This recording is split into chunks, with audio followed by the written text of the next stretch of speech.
I want you to hit me as hard as you can.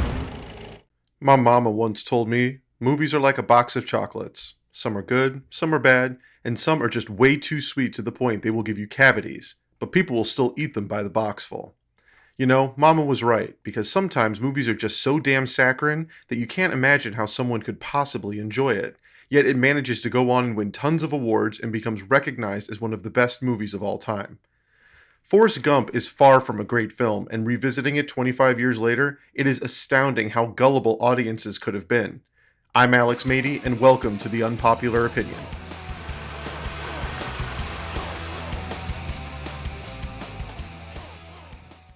Robert Zemeckis, the brilliant director of Romancing the Stone, the Back to the Future trilogy, and Who Framed Roger Rabbit, tackled the tale of a simple man with a simple mind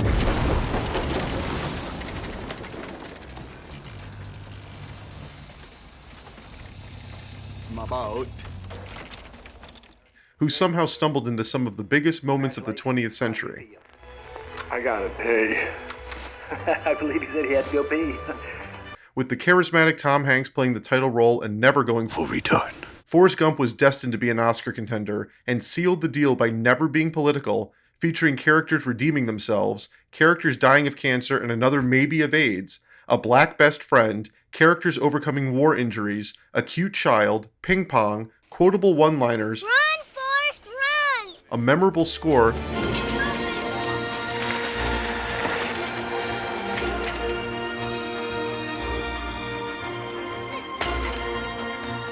and cutting-edge special effects that had never been attempted before. Was there any doubt it was going to win Best Picture and a slew of other Oscars? The biggest question, though, is did Forrest Gump deserve any of them? At the very least, it deserved acting kudos for Tom Hanks, who managed to sleepwalk his way through the role without ever making Forrest seem like he was too mentally disabled. Because when audiences see the main character, they need to relate to him, and that means not making him go full retard.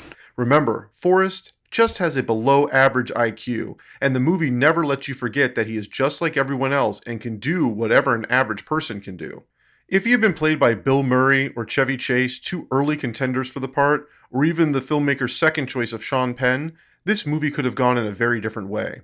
But Tom Hanks is a safe actor who, as talented as he is, tends to play roles firmly within a zone of appropriateness. Oscar voters gobble up stories like this, which shows someone persevere no matter what obstacle is thrown their way. But in Forrest Gump, Forrest manages to overcome every obstacle completely by accident. His journey is marked by surviving the Vietnam War with a bullet in his ass while everyone dies around him, teaching Elvis to dance, witnessing desegregation, and being the sole surviving shrimp boat in a devastating hurricane. In some ways, Forrest Gump seems to be hinting that we shouldn't mock those less able than everyone else, but does so in the most blatant way possible. Nothing about Forrest Gump is subtle.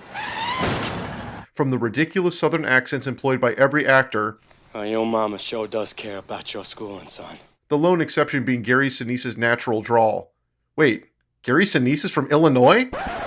Anyway, Winston Groom, author of the source novel, envisioned Forrest as a rougher character who looked more like John Goodman. Instead, Zemeckis and screenwriter Eric Roth opted for a more friendly, idealized take on Forrest. Roth, who wrote the similarly plotted and vastly superior The Curious Case of Benjamin Button, gives Forrest Gump zero arc. He doesn't grow or change or evolve. He just happens to exist, and everything works out for him in the end. The girl who doesn't love him eventually has pity sex with him before leaving him to raise a child on his own. Sure, you may pull out the tissues and sob a little bit, but does any of this movie make any sense? If taken purely as a fantasy, Forrest Gump is still far too convenient for its own good. Robert Zemeckis tried to make a similarly toned film last year in Welcome to Marwen, and the results were disastrous both critically and commercially. So why does Forrest Gump work when Marwen did not? The simple answer is that at the time, Forrest Gump was able to hide its flaws behind amazing special effects. With how much technology has advanced in recent years, Forrest Gump no longer looks cutting edge and in fact barely looks believable. In 1994, seeing Tom Hanks share scenes with archive footage of John F. Kennedy, Lyndon Johnson, and John Lennon was pretty amazing. I remember being astounded at how they put the footage together, but when you watch it now, it doesn't hold a candle to what the average person with a laptop and a camera could accomplish. While no movie can hold up 100% decades later, the effects work in Forrest Gump actively detracts from the viewing experience with how rough it looks. While I am not a proponent of directors revisiting and updating their old films just for the sake of doing so, Forrest Gump is one movie that could be improved with some new effects. Even if Robert Zemeckis were to try and fix the effects in Forrest Gump, the film as a whole could not be improved. Clocking in at 142 minutes, the film and title character have nothing of importance to say for over 2 hours. Sure, Forrest shares tidbits of wisdom like what his mama used to say.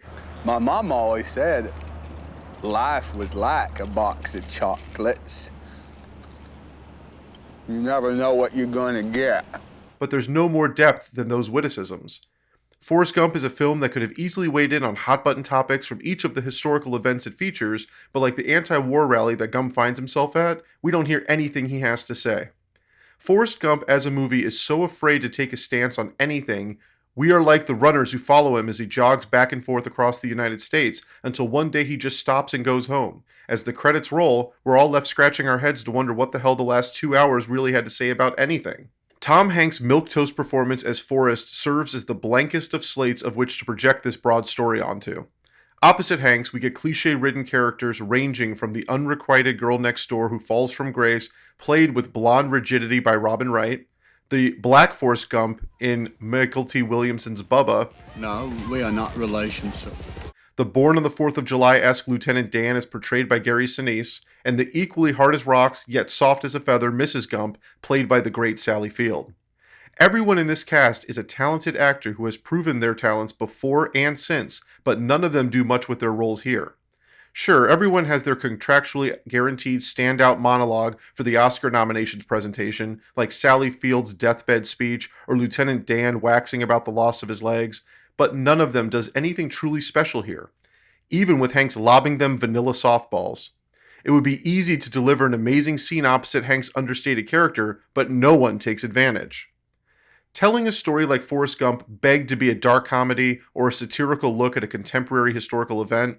Traversing the 20th century could have been the perfect way to inject some commentary on the American way of life, but instead, the film opts to make scatological jokes about peeing in the White House or an offhanded comment about Lenin being shot. No further analysis can be made as to the message or meaning of Forrest Gump because it doesn't offer any.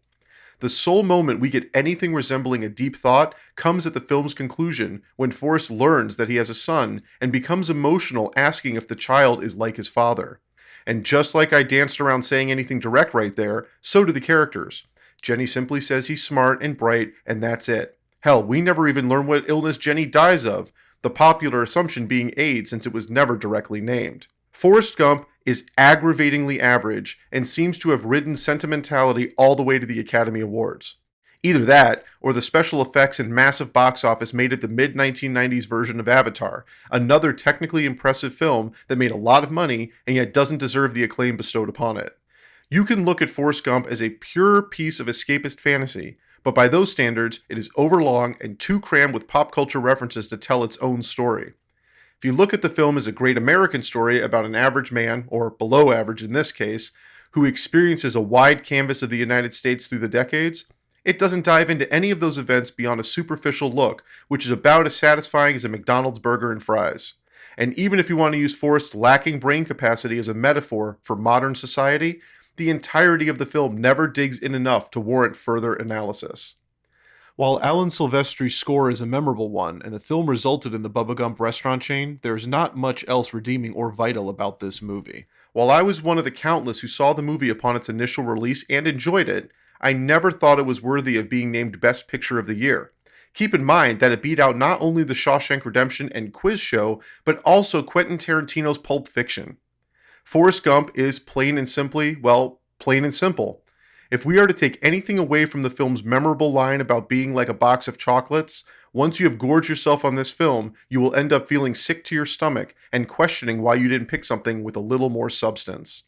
But hey, that's just my unpopular opinion. Tell us yours in the comments below. I'm Alex Maidy with JoBlo.com.